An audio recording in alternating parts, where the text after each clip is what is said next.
Awesome.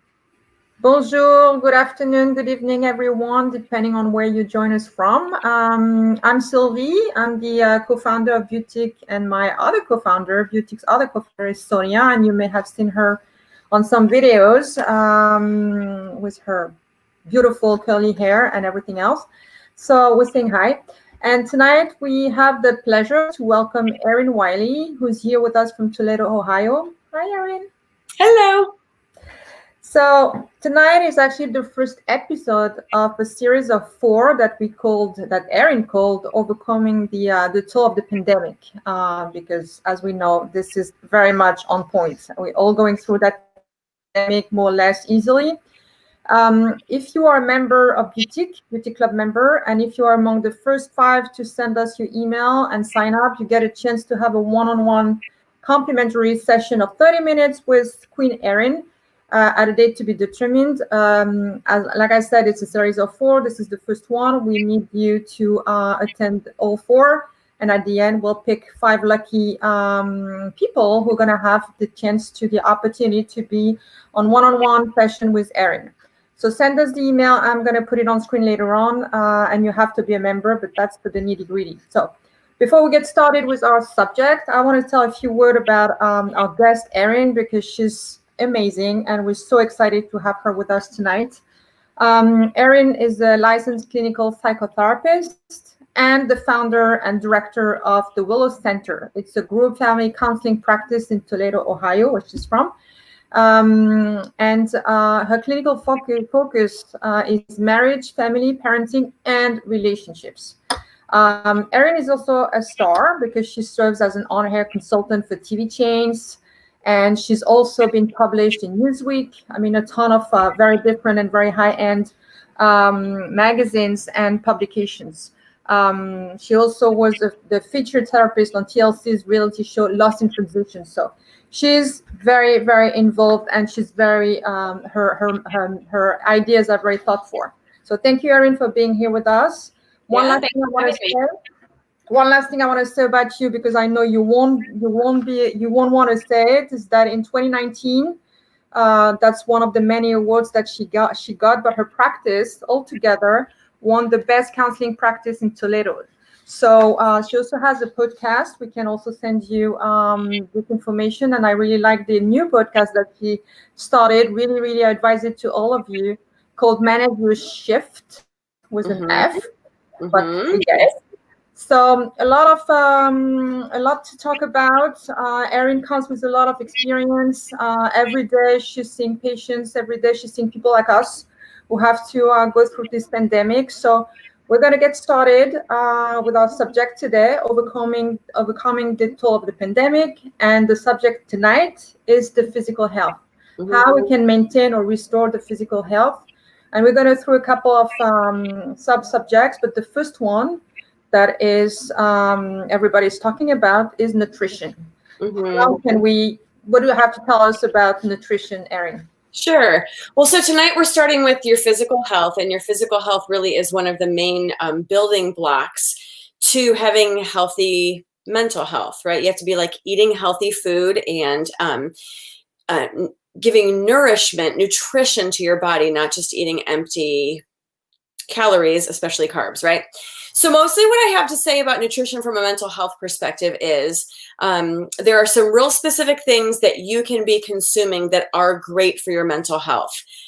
They're all going to be obvious, right? Like we hear all the time about what's healthy. We know that like blueberries are better than Doritos, right? Like we have a lot of information, and people are pretty knowledgeable. So some of this will be a reminder.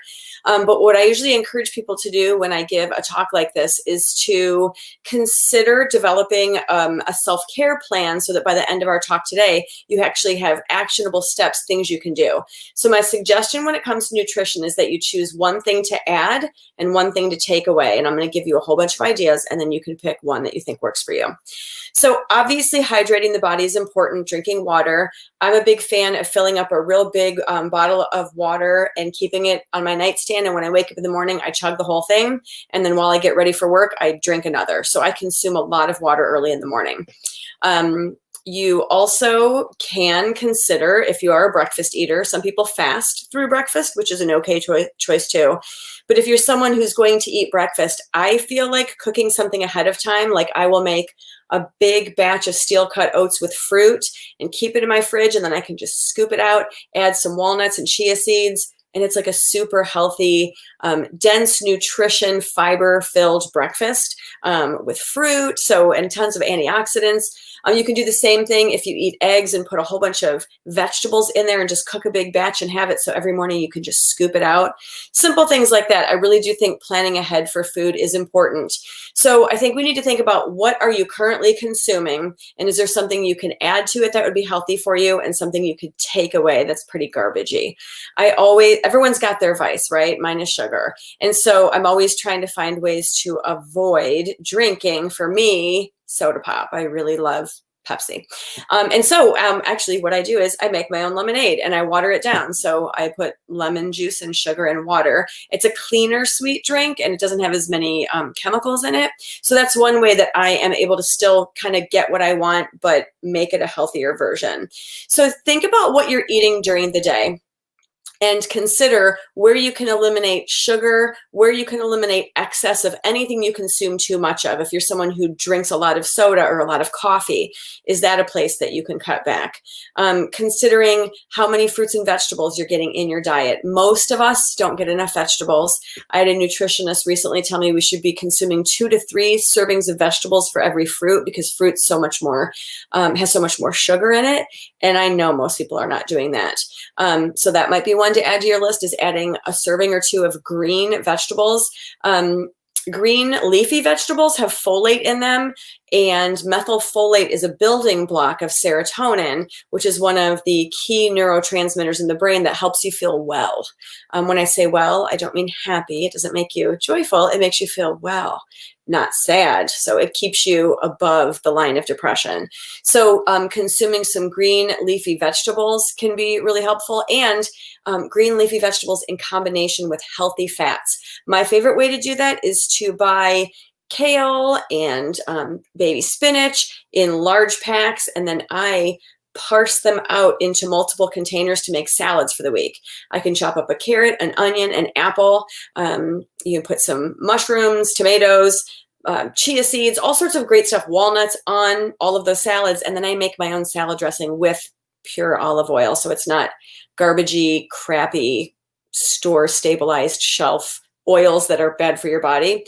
So anything that you can add that are good: fiber, greens, probiotics, omega-3s, avocado, nuts, seeds, anything that's really rich and healthy, it has healthy fats in it, is good to as a practitioner, I say simply, it lubricates your brain, right? Helps your brain work, and mostly it works through anti-inflammatory properties, right? When we're stressed and overwhelmed, and we eat garbagey food, we inflame our whole body, and your joints will ache and your head will be foggy. So eliminating processed foods, baked goods, things that are heavy in flour and sugar. I'm sure you've probably heard before, but taking a walk around the edge of your supermarket or grocery store is where the healthy, usually living produce is that you want. And then in the center are all the things that are like that shelf stabilized, have a lot of trans fats to keep them, something that you can eat for months or years. So thinking about fresher choices, healthier choices when you're talking about what you want to add, and then thinking about the things that you're not doing that are healthy or that are not healthy, and then maybe choosing one of those things to eliminate, I think is a good place to start. Awesome. That was very interesting to have this recap, because like you said, we all know about it, but we can't help it sometimes, especially when we have a ton of time on our hands. So, and I think it's okay. I mean, I had a little mini Snickers today left over from Halloween. Like sometimes you have to eat something sweet or garbagey, right? It's okay. But I really feel like my husband will tease me and say, "Oh, you're gonna have ice cream tonight." But if you had salmon and broccoli and wild rice for dinner, you can have ice cream. So if you're eating 80% of your diet is really good, you can splurge and have things that are fun and not necessarily healthful, because you've already filled your body with nutrition. Nice. Yeah, it's all about the balance anyway, like you said. So awesome. I'm using this time when I'm on screen to remind everybody that you can start asking Erin your questions by using the comment section. So when you're on Facebook or YouTube, if you're on our website, you have it's on the bottom right. You have this little sectiony place where you can add questions, and I pull them up and we'll present them to Erin at the end, so she will have every question answered. Let's move on to our next subject, which is also super duper important, which is sleep. Without the pandemic, sometimes we already have issues, so this pandemic makes it a lot worse. So I guess you have a lot of patients consulting you for this, disruption of sleep. What advice, what's your takeaway on this sleep situation? Sure. So I really do feel like when I'm working with someone, a patient in my office, if they come in with anxiety or depression, which are kind of like the cold and flu of mental health, these are the first three things that we look at, which is moving your body, nourishing your body, and resting and rejuvenating your body. And I really do feel like sleep is the first, easiest, most important thing to change, simply because I believe you can really dramatically impact your next day and your mental health the next day by starting tonight and getting a great night of sleep. And that's like the beginning of how you start off your day, right? If you're well rested. I know for a lot of my clients right now, what I'm finding is, and this is pretty widespread. Everyone's stressed out and everyone's overwhelmed, and it's really easy as grownups, because right when you're a kid, you have to go to bed. It's easy as grownups at night to stay up late. I have 2 teenage boys living here, and they stay up way too late. Why? Because if no one tells you to go to bed, there's Netflix, there's video games, there's social media, there's all sorts of stuff you can look at. There's food to eat. And if we don't take an air of discipline over ourselves and say, truthfully, self-talk is a really important mental health skill. Like, I talk to myself all the time. I say, you need to go to bed. You need to go to bed. You're wasting time. There's no point. What are you doing? Years ago, I started giving up television in the evenings, and I rarely watch it now, because the next day when I would be tired, I would think, did it matter that I watched that television show? Did that add value to my life? No. And now I'm tired and I'm going to be dragging all day. And then by the end of the week, you get a sleep deficit and you are crabby and not functioning well.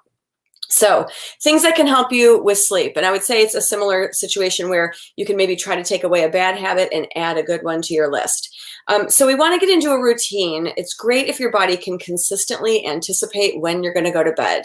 And, you know, it doesn't have to be perfect. You can say between 10:15 and 10:45. Have a rough bedtime of 10:30. And if you don't hit it, you don't hit it. But if you get it 80% of the time, then you're doing okay. Focusing on making sure that you get to bed at a decent time really starts with preparation ahead of time. I always go around my house. I rarely have overhead lighting on. It's because it's so dark in here. I usually use lamps in my house. And so I shut off all overhead lighting and I dim all the lights, because we're trying to tell our brain that bedtime is coming, right? Just like in the desert, how it's hot during the day and cool at night, bodies function best in that rhythm where during the day we're moving and we're active and our temperature's up, and then at night our heart rate goes down, our body temperature cools, right? So we can control that with the heat in our homes, making sure that at night we keep it cool. We want to keep it dark. I think that people don't realize how much light is by your face. If you have a phone or a clock or your watch charging next to your face, like it's a tiny bit of light, but it permeates the eyelids. The way that our body knows it's time to sleep is when it gets dark outside, because melatonin, which makes you feel sleepy, doesn't get produced or released, I should say, until it's dark. And so if you're staring at your phone in your bed late at night, looking at your email, checking your bank account, and then you shut off your phone, your brain is like, okay, so it's 4 p.m. because you've been putting light right into your eyes. So sleep hygiene involves the temperature, the darkness, making sure that your room, to the best of your ability, is clutter-free. For some people, animals get in the way of their sleep, and they don't want to hear that. But if you can find ways to make it so that children and animals are not disrupting your sleep, if you want to get good sleep, you don't want to be eating and drinking right up till the minute that you retire for the evening, because then your body's busy digesting food. So anything you can do to slow down your brain, slow down your body, and prepare for the time of rest that's coming. Make it consistent, eliminate distractions, eliminate noise, light, things that will settle you down. Some people find that a way to kind of kick that off is to take a hot or warm shower, because you do elevate your body temperature. And then when you get out of the shower, automatically homeostasis, your body will take you to a cooler temperature. And then your brain goes, oh, it was warm and now we're cooling. It must be time for bed. So having routines like putting on the same specific scented hand lotion, or always washing your face with a certain product that smells a certain way, can be signs to your brain that, oh, we do this every night. This is bedtime. Just like we do for children. We read them a book, like they have a bath time. They have a specific routine. The best you can do to stick to a routine for bedtime and not let the night get away from you, and get to bed at a decent time, the more likely I think you are to have a better, fresh start the next day, to not have exhaustion, brain fatigue, mental fog. And that really does improve mood, is to put you in a place where you feel rested and rejuvenated. Nice. We have a question from Heather that I'm actually going to pull up now, because it's related to sleep, and this is a problem a lot of people have, sometimes myself too. It's not about falling asleep, it's about not being able to go back to sleep in the middle of the night. Okay, Heather, I have got the answer for you. Any answer I have is tested and proven. You just have to practice it and do it a whole bunch until it becomes part of your routine. Okay, so when I wake up in the middle of the night, I've gotten so good at it, I fall right back asleep. But every now and then, something at work's bothering me. I wake up and then my heart starts to race because I'm thinking too much. My brain goes off. So this is what I do. Exactly this. I start focusing on something productive to help me sleep, which is muscle relaxation. And so I start thinking, okay, Erin, relax your face. And then I go like this. And then I think, now relax your shoulders. And I think, relax your belly. Relax your pelvis. And all I do is just spot all over my body. I think, relax your feet, which seems stupid because my feet are not stressed or tense, but I imagine all the fibers of my muscles of my feet just kind of melting and relaxing. And then after I do my whole body, I go back and do it again. And that's what I focus on, because otherwise you're focusing on a thought or the next day or something that happened or something you said or a bill that's due or whatever's going on. And then your brain's like off and spinning on thoughts. And so if I start to go there, I think, nope, come back, relax your body, relax your scalp. Imagine the muscles in your face relaxing, your shoulders. And I always fall asleep, but you have to practice doing it to become a pro at it. But every time I do that, I wake up in the morning, I think, oh, well, I guess I put myself back to sleep. So it can be done. You just have to practice. Is that the equivalent of the body scan that we have sometimes in meditation? For sure. Absolutely. And I used to do acting when I lived in Manhattan. And that's such an old actor's trick, is to practice self-awareness, muscle memory. I mean, another thing you can do, just like taking a shower before you go to bed, elevates your temperature and then forces a reduction so your brain knows that it's nighttime.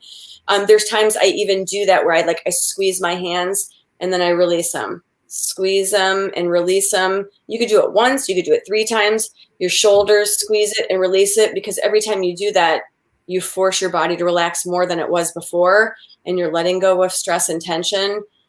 And then sometimes I just also imagine, like, how does someone, this actually is good too, how does someone who's sleeping breathe? And I know when I wake up in the middle of the night, if I start thinking about things, I breathe more shallow, I breathe faster, because I'm thinking, and I think, imagine a tiny baby who's asleep. You could barely see them breathing, right? They're like,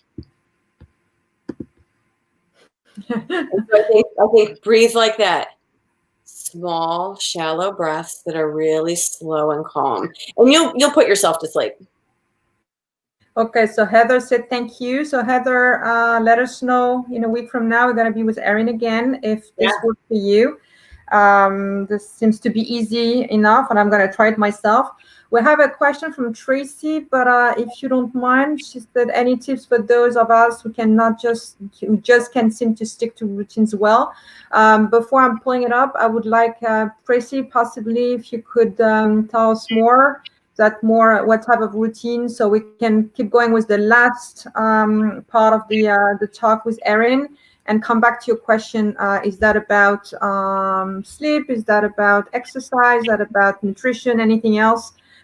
Or is that about routines in general, which I'm sure Erin has something to say about. But let's move on to the last but not least aspect of this physical health thing, which is exercise. You mentioned something about it earlier, and maybe also it has an impact on sleep and nutrition. I don't know. So what about exercise? Sure. So we all know we're supposed to be moving our bodies, right? I always try to think of native and indigenous people to different areas, like, right, thinking back hundreds or thousands of years, and they did not sit all day in a chair, on a couch, in front of the screen. They moved all day long. Our bodies have hinges and joints everywhere. We are meant to move. And it's a challenge for me because as a psychotherapist, I sit on a couch all day long and talk to people. So you have to find ways to get movement into your life. And I don't think that you have to be a gym rat who goes to the gym, although that is fun too for some people, right? And can be exciting to set goals and exercise at a gym or go running. Some people love that, but there's more people than not who are like, not a fan of exercise, don't love doing it because it's tiring and takes a lot of effort and energy, and then you're sweaty and you feel gross and tired. So I'm a big fan of finding small ways for all of these habits to add simple, small, sustainable changes to your routine. Last month in my office, a bunch of my therapists challenged each other, and we did a steps challenge. So we just kept track of our steps. And I'll tell you what, it was so helpful on my Apple Watch, or you can just get an app on your phone. You can track your steps.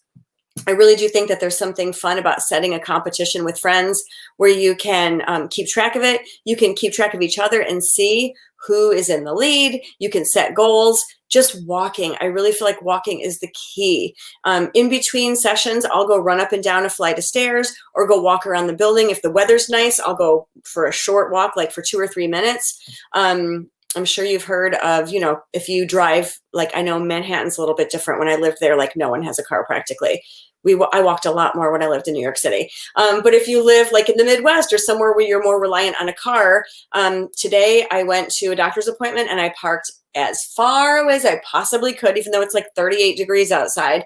So I had to walk all the way to the building, and it didn't ruin me. It was no big thing, but that's just not your first thought, right? You try to find the closest spot you possibly can because human beings are lazy. We're always trying to conserve energy. We're animals. That's what we do, right?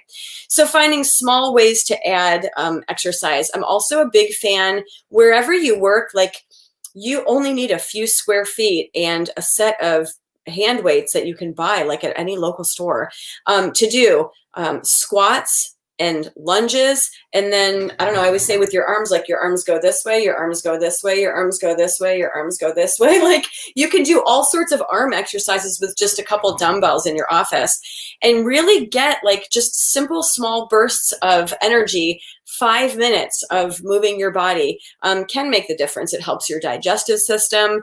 And absolutely, I mean, the best research we have when it comes to antidepressants, when I'm talking with a patient about whether they may want to talk to their medical doctor about going on to an actual prescribed medication for depression, I remind them that SSRIs, which work on serotonin in the brain, are found to be just as effective as 40 minutes of moderate to intense cardio a day. It's difficult when you're super depressed to do 40 minutes of anything that takes effort. So some people do need meds, I think, at least to get themselves up and going and create new habits like that. It is a challenge, but I really do think that my experience last month with doing the Steps Challenge was a really good example of how when you have a specific goal, you can break it down into tiny little pieces all day long. And you can work toward that goal. It definitely helps to work with teams or to challenge yourself and have an actual number, because if you set an ambiguous goal, like I need to get in shape, I'll walk more. Like, says who, and who's checking in on you, and how much are you, what is more, what does that mean? So I think it's good to evaluate where you're at, maybe take a look at how often you walk or exercise or what you're currently doing, and then just see like, how could I add to that? I started in that steps challenge, I would take a break at work and I would go walk outside, and shocker, I really felt like I had a lot more energy if I went outside and walked for 5 minutes. Even when it's cold outside, it's good for you to be outside because there's light. Even on a cloudy day, there's more light outside than inside, and that's good for your brain to have light because it keeps you from being depressed. So moving your body and getting outside and moving your body, simple weights and just walking. It does not have to be complicated. Got it. So let me pull up the question actually from Tracy, because here she goes. Cannot be sticking to all routines for any length of time. It applies to everything: bedtime, exercise, diet. So yeah, so I mean, really, to me, it just comes down to small changes and picking one thing at a time. You know, we're not that far from January of 2021, and I've often thought that a really good idea would be at the beginning of the year to pick 12 things you'd like to add to a routine and 12 things you'd like to take away. And if you focused on adding habits and stacking them on top of each other every month, so let's say January comes and you say, I'm going to walk on the treadmill in my basement, or I'm going to get up and do stretching and yoga for 10 minutes every morning, and that's it. Simple, small changes. When I have a patient that I'm trying to encourage into a real exercise routine, I mean, I've even said to people who are seriously out of shape and really physically unhealthy, I've said, can you walk to your mailbox and can you come back to the door? Like, can you do that? And that's where we start with some people. So I'm a big fan of this little gym trick, which is if you decide to join a gym or the Y or wherever you're going to work out, or you want to run at a park, the first week that you do it, set the bar so low, which would be like, put out your clothes. That's it. Second week, get dressed, but you don't have to go anywhere. And it's like a trick for your brain, right? Because sometimes you put it on, you're like, well, that was stupid. And then you kind of want to go. And then the next week you put on the clothes and you get in your car and you drive there, but then you don't have to go in. If you want to, you could. And a lot of people at that point are like, this is silly, I'm going to go in. But then I tell people, go in, walk around, like use the restroom, check out the facilities, and leave. You don't even have to work out, but we're just trying to stack teeny tiny habits. But the other thing I would say, Tracy, is I really do believe, especially after last month's step challenge that I participated in, that there is a lot of strength in numbers and getting a group of people together to cheer each other on and to hold each other accountable and to set goals so that you're actually tracking something. So hopefully that helps. So yeah, talking about tracking, do you advise people to keep, I don't know, a journal or something? Yeah, I mean, I've got all sorts of journal tricks, and I think over the next few weeks we'll be talking more about that. But even as we say that, like, this is the space in the morning where I do like my meditation and journaling, and so I have a few different journals here that I write positive memories, affirmations. So yeah, for sure, journaling. And there's just so many great apps out there right now where you can actually track progress of things like your body fat or your cardio health, or how many sit-ups can you do in how short of an amount of time. And I really do for sure believe in, if you track it and you are keeping tabs on it, then you're more likely to achieve a goal and then maybe be able to challenge yourself further because you are tracking it. And it's not, like I said, some ambiguous random goal. Like, you are really working towards something and tracking it. And how do you manage relapse? Because one thing in Tracy's question that's interesting is the length. She says for any length, so she seems to be okay with the routine, but like keeping it up. And I know a lot of people, including myself, sometimes we sort of like, Right. we lose perspective. So, and we have relapse, and sometimes the relapse is the end of the routine and we have to do it all over again. So how you were talking about the little sneakers that you got today, which might look like a relapse. So how do you manage relapse or Sure. to avoid making it? That's a great question. So it's one of the thinking patterns, a negative cognition that leads people to feeling depressed is all or nothing thinking. When you think black and white, right? And we've all been guilty. You're eating really healthy, you're doing a great job, and then you go to a party and you eat a bunch of garbage and you say, Okay, well, forget it. I'm done. I can't do it. I clearly can't stick with it. I'm going to eat junky food. I'm done. Being able to talk yourself through that and say like, okay, one bad decision or one choice of like, a bunch of not healthy food one night doesn't ruin the whole thing. The thing that I really can say that I have found at this point in my life is, and I'll be 50 in January, is that you're never going to stick with one thing your whole life. Like, it's so unrealistic. And I think we think like, this is going to be the routine that's going to do it for me. Or I just found the exercise, or I got the treadmill and that's what I've always wanted. We think there's an answer. The answer is always just going back and starting over again, because you're going to start over again and over again and over again, because you're going to fall off the wagon if you have a really specific, narrow set of what you want to accomplish or how you want to look or what you want to eat. Like, there's no perfection, right? We're not going to nail perfection. And so you just do the best you can. And I'll be the first to give you all grace right now, because it is stressful. People are stressed. People are sad, lonely, upset, missing family and friends, missing routines, missing gatherings, missing conversations and lunches and funerals and showers. And so people are sad and struggling. If you want to have a consistent routine right now, I seriously would be like, get up in the morning and stretch for 2 minutes. That is enough for right now. Start small, because it is hard. Everyone's overwhelmed. Teeny tiny goals. And do you recommend rewards surrounding yourself in a way or another? If I don't know, after a week, we usually said it takes 3 weeks to make a habit. That depends. I mean, some people say it takes longer. If you have a bad habit, like you are a nail biter, or you are always grabbing candy and sugar, like that's your thing. I mean, you can. I've quit drinking soda for months. And then, actually, I did it this year. I didn't drink for January, February, March. I got to 100 days. And then partway through, like April or something, I was like, I'm done, because I really wanted something sugary. And I was mad and frustrated and tired of COVID. So, now I'm drinking pop again.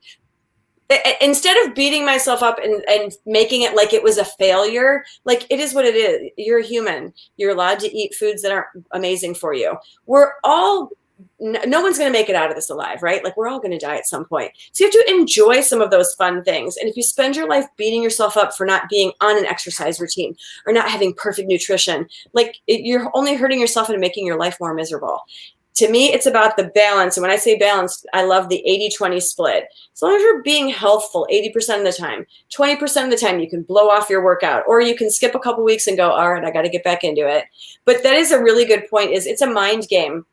You have to be able to go, okay, so just because, it's been 4 months and I gained 10 pounds eating sourdough bread and butter, I don't know if I'm talking about me, okay, in COVID, does that mean I'm a failure? Does that mean I'm a horrible person? No, it means I'm a human being. So yeah, I'm perfect and I have 10 pounds to lose. And you know what? I either will or I won't. It's not going to be the end of the world, but just constantly bringing yourself back to what's healthy for me. And really, at its deepest level, what it really probably should be is the part of you, because we're multifaceted, that is like the grown-up, the disciplinarian in your brain, the one that sometimes goes like, don't eat that, you shouldn't eat that, you're so overweight. We have to learn to tame that voice to be kind and treat us like in a kind parental way that says, you know what, it's okay.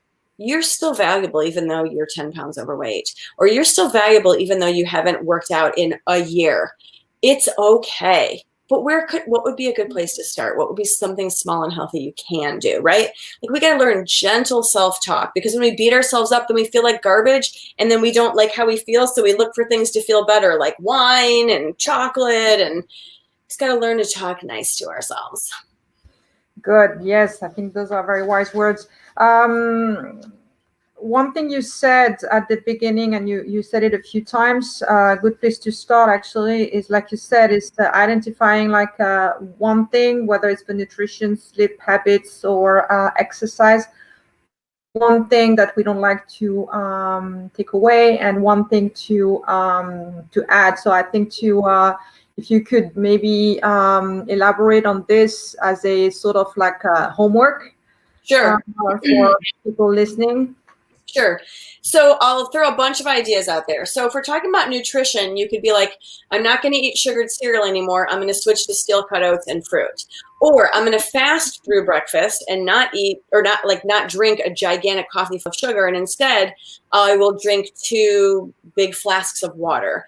For nutrition, I'm going to add a green leafy vegetable every day. Or I'm going to limit myself to 1 dessert a week or 1 small piece of chocolate a day. I'm going to find a way to get 3 big salads in my diet per week. Or I'm going to stop eating out for lunch every day at work and start packing my food. So those are some ideas for nutrition. For sleep, to me, the number one thing you could do is either go to bed earlier or stop looking at your phone, stop watching TV, or don't sleep with your phone by your face, sleep with it across the room because you know it's there and then you're tempted to look at it. And then when you wake up in the morning, you look and then you check everything. And we're all so addicted to our phones, right? And it's not good for you. So for sleep, yeah, going to bed earlier. You could work specifically on making your home or your room quieter, cooler, less cluttered. I think if you're looking to spend money and like if buying something makes you feel happy, make your bedroom beautiful. Like I think it's so nice to have a beautiful bedspread if you can afford it and some pillows so it feels like a sanctuary and a place of rest. You could give up eating too close to bedtime and set a time like I'm not going to eat anything after 8 p.m.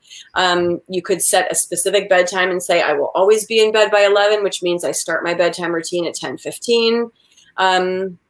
You could have a specific bedtime routine, like I always put on lavender scented hand lotion and I like dry brush my body. Like you could have specific actionable things that you do as part of your like beauty routine before you go to sleep that will help train your brain. You could take a warm shower before you go to bed. You could journal any thoughts that you have before bed. You could go to bed and read for 30 minutes, which will be much more likely to put you to sleep than sitting and staring at a television for 2 or 3 hours and then nodding off and making yourself go to bed. So that would be sleep. And then the movement goals. Yeah, I just think you have to think of where in my week or my day can I move my body? And the simplest thing would be to wake up in the morning and just do gentle stretches. I mean, I wake up and I start my day at my computer because I have a group that I do, which if you want to find me on Facebook, I have a group called Manage Your Shift. And in the Manage Your Shift group, we do a morning routine at 7 a.m. Eastern. And we do stretches. So simple, right? We're like stretching out our neck, stretching out our shoulders, open up your chest wall. Like you're just gently moving your body. It's nothing major, but it's more than just walking out the door and going to work. Simple things like I mentioned, the hand weights. Yoga is great for movement, and you can find a million yoga videos on YouTube. You can buy subscriptions to them, but just to me, it's the walking. If you can find places to walk, park your car further away. When you have a break, go for a walk. If you can make yourself, especially those of us that are up north, I really believe in the power of being outdoors. I don't like the cold. I hate the cold, but we all know from our childhood, you can bundle up and you can still go outside. So go buy yourself a really cute hat that you love and take your dogs for a walk or just or take your kid or go yourself out to a park and make yourself do it. You will feel so much better. It's so good for your body. So just find places, spaces, and times in your day when you can walk and move your body. Nice. And you mentioned that at some point as well earlier, having sort of like a buddy, a friend that you can also sort of like be accountable to. Do you recommend it or not? Mm-hmm. Yeah, a lot of people have Apple Watches now, and there's ways that you can track where you're walking, how much you're walking, and you can share it with friends. I know that there's I don't have it anymore, but there's walking apps where you and all your friends can sign up. And I think you can do this on your Apple Watch too. And you can have teams. Yeah, absolutely. Like the challenge I think we're going to do next at work, we just did a steps challenge, but I think we're going to do a points challenge, which is like, thank you so much. Did you just share my group? Thanks, Katie. That was nice of you. I appreciate it. You can, we're going to do a points challenge where you say, okay, here's how you get points in this challenge. And then at the end of the month, and you can do all sorts of stuff. We did, Team A had to buy Team B lunch because we won. We actually got our lunch today. It was really good. But you can do a points challenge where every 8 ounces of water you drink is 5 points. And every minute of intense exercise you do is a point. And every serving of vegetables you get is 10 points. Like, you can make the points whatever you want. And you can compete, you and a friend, or you and, in big groups. And if people have a little bit of disposable income, everybody can toss in 10 or 50 or $100, and you can have a grand prize winner at the end. Obviously, you're working on the honor system, but I think for those people who are competitive and or detail oriented, I think that those can work really well, or just community minded, especially if you're on a group. I know on my team, everyone was walking, and I felt a real sense of obligation to my friends on my team to not be the dud of the group. I wanted to help us win. So there were plenty of times I didn't want to go walking, but I did it because I was trying to help everybody. So women in particular, I think, are good at that. We're good at community. And so absolutely finding a partner, someone who can go to the gym with you, someone to whom you can be accountable for your movement goals or nutrition goals, can make a big difference in the likelihood that you will do them and be successful. Okay. And one last question, because you're talking about people with some level of energy already, but unfortunately others are feeling really, really like under the weather and very low. How do you get started when you are like super low and you're like any sort of routine and starting anything feels like the end of the world? What's your advice? Yeah, I mean, when I look back on my own life, when my sons, who are 17 and 19 right now, were little, like 3 and 4, and full of energy, and I was exhausted, and I was a stay-at-home mom, and I'd probably had like postpartum depression that kind of did not go away. So I was like low functioning, low energy, barely making it. The very first thing I did was work on my sleep routine. I thought, this is pointless to sit in front of a television from 8 till 11 every night and have my energy sucked out of me. And so I started going to bed earlier, and then I started waking up earlier because I was getting longer, better, higher quality sleep. That to me is the first thing, is you've got to find a way to get yourself rested. But when it comes to movement goals, I express to my own therapy patients who are depressed, I say, listen, I get it. When you're depressed, you have no energy for anything. I often use the analogy that being depressed is like being at the bottom of a deep pit that's full of mucky, muddy water, and you're stuck. And everybody up at the top is like, you should exercise. You can get out of there if you exercise. And you're like, that's not helping me get out of here. And then it's like, think positive thoughts, and then you can get out. And you're like, okay, I'm amazing. And you're still down there. What you need are real tools to work your way out of depression. So just like if you were really stuck in a deep pit, and you need like a pickaxe, and you need like boots with spikes, and you need like a hard hat with a light, and maybe you need like a coat and some rope. That's like getting mental health therapy, finding a good therapist, eating some healthy foods. The thing that I think we have to remember when it comes to difficult decisions is you don't have to want to do something to do it. And I really do, like I said before, believe in the power of self-talk and the duplicity of the mind. There's multiple parts of us, right? Like there's a part of your brain that goes, who cares? You should eat that Snickers. Life is hard. You could be dead in 3 weeks. Eat garbage. And you're like, yeah, because that's like the crappy 13-year-old teenager in you who doesn't care about the future. And then hopefully you have another part of your brain that is like the kind mother or therapist figure in your brain who says, hey, Snickers is fun. Awesome. Okay, great. So if you're going to eat one, though, what are you going to eat that's good for you? Pick something good, and you can have a Snickers. I had a Snickers today before lunch, but I knew I was eating these really healthy Asian tacos. So being able to walk yourself through decisions and say, I don't feel like walking. I don't want to walk. I feel like death. I'm depressed. I can barely get off this couch. They say, what can you do? Can you do something for 1 minute? Could you get up and could you walk in place for 1 minute, or walk back and forth in your living room?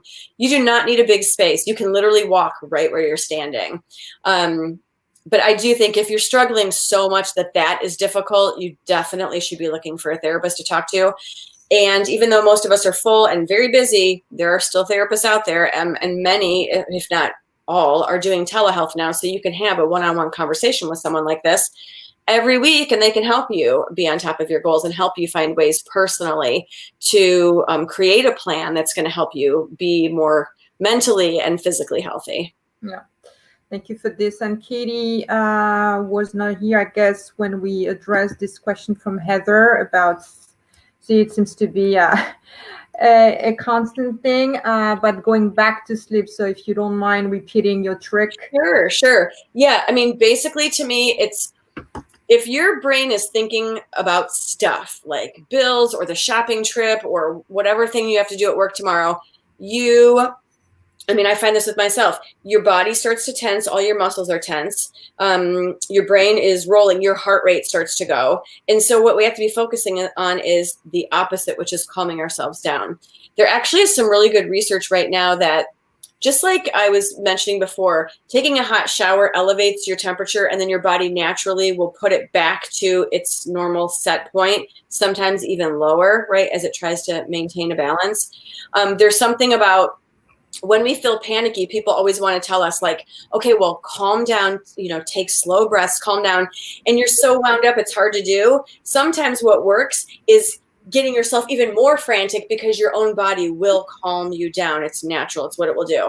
So I have been suggesting, and it's not easy, but if you're feeling panicky and if you really can't fall back asleep, in bed, the easiest thing to do is tense your whole body and release it, and tense it section by section. Squeeze your arms and hold them tight and hold it for like 5 or 10 seconds and then release.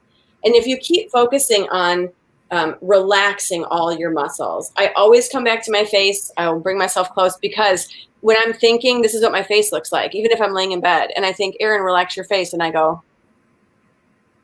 because you can't fall asleep how can you fall asleep when you're holding tension? You can't fall asleep like this. Like, you have to relax your body. And so instead of thinking of someone at work who frustrated me or something that's due tomorrow, I just keep going back to relax your face. And then even after I relax my face, I say to myself, imagine you could relax it even more at a microcellular level. And then I try to relax it even more, even if it's not possible. That's what I'm visualizing. And I visualize calming my breath, slowing my breath down. Some people might have a partner. If I, like my husband who I sleep with, and I hear him breathing and I think, breathe like him. Or in your mind, breathe like a sleeping child. They breathe so slowly and so shallowly. And when you're thinking, you'll find you're breathing faster. So you've got to find a way to just take it down. And so in order to fill my mind with thoughts, I just always come back to my body. I think, and relax your belly, and relax your pelvis, and relax your feet. And then if I think, oh my gosh, I'm really nervous about that thing tomorrow, I think, nope, relax your face again. And I just keep going all around my whole body until I always fall asleep. But you got to practice doing that to get good at it. Yeah. So Katie, I hope that this is going to work for you. It should.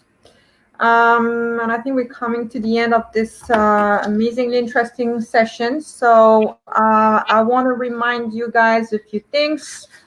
Wait, what's just one thing? I'm checking on the lady who says great tactics. So hopefully, Katie, you have a good night's sleep next night or the one after.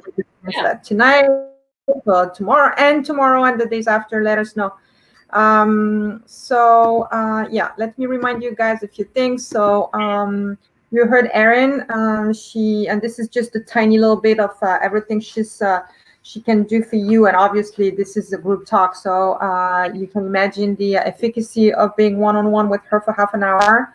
So all of you guys, if you attend the next 3 sessions, I'm going to talk about them, and sign up. You can get a chance to have a 30 minutes complimentary one-on-one session with Erin, which is actually very, very valuable. You have to be a member of Boutique. Email us if you have questions about this process. So next week, because we're going to have the pleasure to have Erin another 3 times. So every week from now, for the next 3 weeks, we're going to have Erin with us. And actually, next week is super interesting too, because it's going to be Thanksgiving. And it's very important, obviously, holiday that usually means family. So you may not be able to be with your family at this Thanksgiving. Some may very much like it, but others might also very much dread it and be very lonely and be very sad. So this is why Erin picked this wonderful and on point subject for next week, which is maintaining, so still by the pandemic, maintaining the relationship, the relationship aspect. So how do you maintain that? So Erin, if you want to say a few words introducing this session for next week. Sure. Yeah, I mean, Thanksgiving and the winter holidays are coming, but also, I mean, I'm finding this even literally just today. We are shutting down. A lot of places are shutting down. A lot of schools are shutting down. And I am stuck in this house with all of these men. I literally texted my husband a little bit ago. I said, everyone needs to get out of this house. Like, I cannot with the people in this house. And so, I mean, truth be told, I use the skills I teach all the time. Like, I was frustrated with my kids. And you know, back in the early days when my kids were little, before I became a therapist, I did not know how to handle my emotions. I didn't know how to recognize or process my emotions. I didn't know how to communicate about my emotions. And now I do. So we're going to talk about that next week, is how to handle any children in your life, any significant others in your life, your parents, if they're still around, siblings and friends and coworkers, yourself, because you should have a relationship with yourself and you should learn to like and love yourself. So we'll be talking about how to handle people and your relationships with them. It's maybe the most important thing for all people, they would say, are their relationships. So I will give you some great ideas next week. We can't wait. Very excited. So Erin, thank you so very much. It was a pleasure to have you. It was very interesting. Thanks for having me. I hope it was helpful for everybody. It's always nice when you feel like you can pass on some information that's helpful. So hopefully you all can commit to just a really simple self-care routine. Nothing complicated. Don't overwhelm yourselves. We're in the middle of a pandemic. But just pick some things that you can add and some things you can take away and maybe share it. I mean, you can join my Manage Your Shift group on Facebook and message me. You can find me online. I've got a Facebook page called Erin Wiley, Clinical Psychotherapist. If you know, find me and message me and tell me what your plan is. If you need someone that you want to be accountable, you can absolutely message me and tell me what your plans are and then check in with me. I'd be happy to hear it. Awesome. You're wonderful, Erin. Thank you so very much. We wish you a great evening, and we'll see you next week. So see you guys next week. Have a wonderful week. And next week's going to be the day before Thanksgiving. So yeah, we look forward to it. So awesome. Thank you so much. Have a good night. Cheers.